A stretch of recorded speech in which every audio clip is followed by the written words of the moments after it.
Guys, सबसे पहले आप सभी को हैप्पी होली। इस होली सीजन पर हेलो ऐप पर खुशियों के रंग जमाएं और 2 करोड़ रुपए तक के प्राइज जीतिए हेलो के नए होली कैश धमाका के साथ। हेलो ऐप लाया है होली कैश धमाका, जिस पे आपको कुछ नहीं करना, बस एक गेम खेलना है और उसके जरिए आप मजेदार कैश प्राइजेस भी जीत सकते हैं। तो जल्दी से डाउनलोड करो हेलो ऐप और इस कॉन्टेस्ट के मैक्सिमम बेनिफिट्स लो 3 से 9 मार्च के बीच।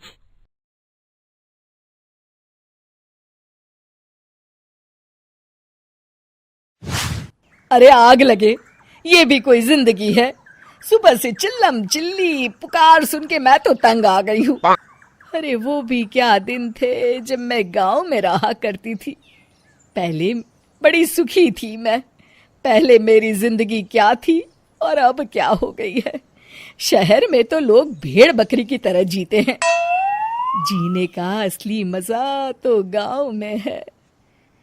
क्यों, क्या हुआ माँ जी? आज गांव की बहुत याद आ रही है आपको? अरे हाँ बहू, शहर का जीना भी कोई जीना है।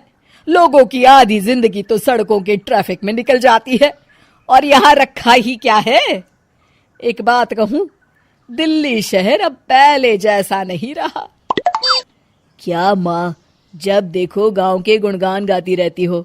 ठीक है, इस बार ना बच्चों के कॉलेज की छुट्टियों में हम सब गांव चलेंगे, ठीक है? हाँ, ये ठीक है। फिर कुछ दिनों के बाद सारा परिवार अपने गांव चला जाता है। अरे वाह, कितनी ताजी और साफ हवा है, कितनी शांति है यहाँ। चल बहू, अब बढ़िया सा खाना बना दे, मजे से आंगन में बैठ के खाएंगे। सुशीला गांव का माहौल देख बड़ी खुश होती है। 2 दिन के बाद गांव की कुछ औरतें सुशीला के घर आती हैं। बड़े दिनों के बाद गांव आई है सुशीला। हमें तो लगा कि तू शहर जाके गांव को भूल गई। और बतिया, तेरी बहू कैसी है? जरा मिलवा तो उससे। अरे मेरी बहू तो लाखों में एक है। बड़ी किस्मत वाली हूँ मैं जो मुझे जानकी जैसी बहू मिली है। हमेशा मेरी सेवा में लगी रहती है और आज तक कभी पलटकर जवाब नहीं दिया उसने। सुशीला की बातें सुनकर सभी औरतें हंसने लगती है।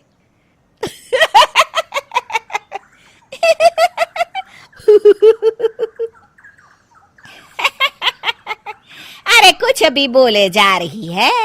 तबीयत तो ठीक है? तेरी बहू चांद से आई है क्या? क्यों बहनों, दुनिया की कोई भी बहू अच्छी होती है क्या? सब औरतें ममता की हाँ में हाँ मिलाती हैं। अरे मैं तो कहती हूँ दुनिया की हर बहू सास का खून चूसने वाली डायन होती है, डायन। मैं तो एक बिल में 1000 सांप के साथ रह सकती हूँ, लेकिन अपनी बहू के साथ नहीं रह सकती। हाँ, तूने सही कहा। मेरी बहू तो तेरी बहू से भी 2 कदम आगे है। सब औरतों की बातें सुनकर ममता मन ही मन बड़बड़ाती है। अरे ये गांव सुधर गया, लेकिन औरतें नहीं सुधरी। अगर थोड़ी देर और इनकी बेवकूफी भरी बातें सुनूंगी तो मैं सच में पागल हो जाऊंगी। फिर सुशीला उन औरतों को घर से दफा कर देती है और राहत की सांस लेती है। अरे बहू, जरा बाम लाके मेरे सर पर तो लगा दे। उन औरतों की फालतू बातें सुनकर मेरा सर चकरा गया है। इस गांव की औरतों का तो भगवान ही मालिक है। फिर अगले दिन सुशीला की सास उससे कहती है, अरे बहू, तू यहाँ क्या आराम फरमाने आई है? आखिर ये तेरा ससुराल है। चल चल, घर के कामों में हाथ बटा। शहर में कुछ काम धाम तो करती नहीं है। जरा अपने आप को तो देख, कितनी मोटी हो गई है।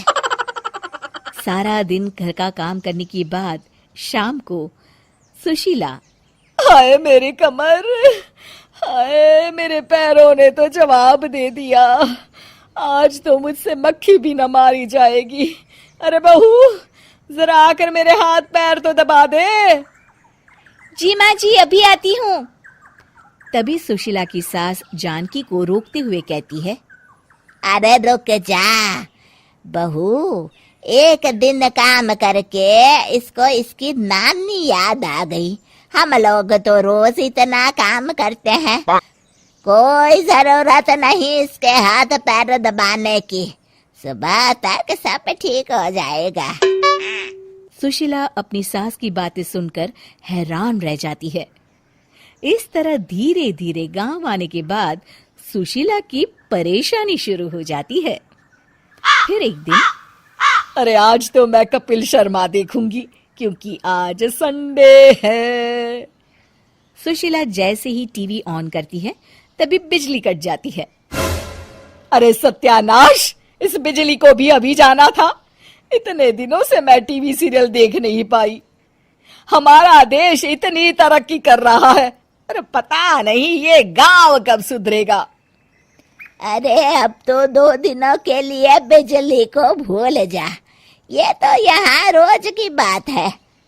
अब इस अंधेरे में रहने की आदत डाल ले। हाँ। हे भगवान, अब क्या होगा? ऊपर से इन मच्छरों ने जीना हराम कर रखा है। दूसरी तरफ घर के काम कर करके और बिना किसी सुविधा के सुशीला तंग आ जाती है और उसे शहरी जीवन याद आने लगता है। क्यों माँ, मजा आ रहा है ना? अरे आपने ऐसी सूरत क्यों बना रखी है? मुस्कुराइए, अब हम गांव में हैं। मोहन के साथ जानकी भी अपनी सास की खिंचाई करती है। हाँ हाँ माँ जी, आप ही तो यहाँ की बड़ी तारीफ कर रही थी। फिर अभी तो कुछ ही दिन बीते हैं, वैसे भी अब तो आप यहीं रहने वाली हैं ना? अरे नहीं नहीं बहू, मैं एक दिन और यहाँ रुकी तो मर जाऊंगी। मुझे शहर ले चलो। क्या दिन थे, कितनी सुखी थी मैं वहाँ। ठीक है माँ, हम कल ही वापस शहर चले जाएंगे। इस तरह सुशीला शहर आ जाती है और फिर कभी दोबारा गांव जाने की जिद नहीं करती।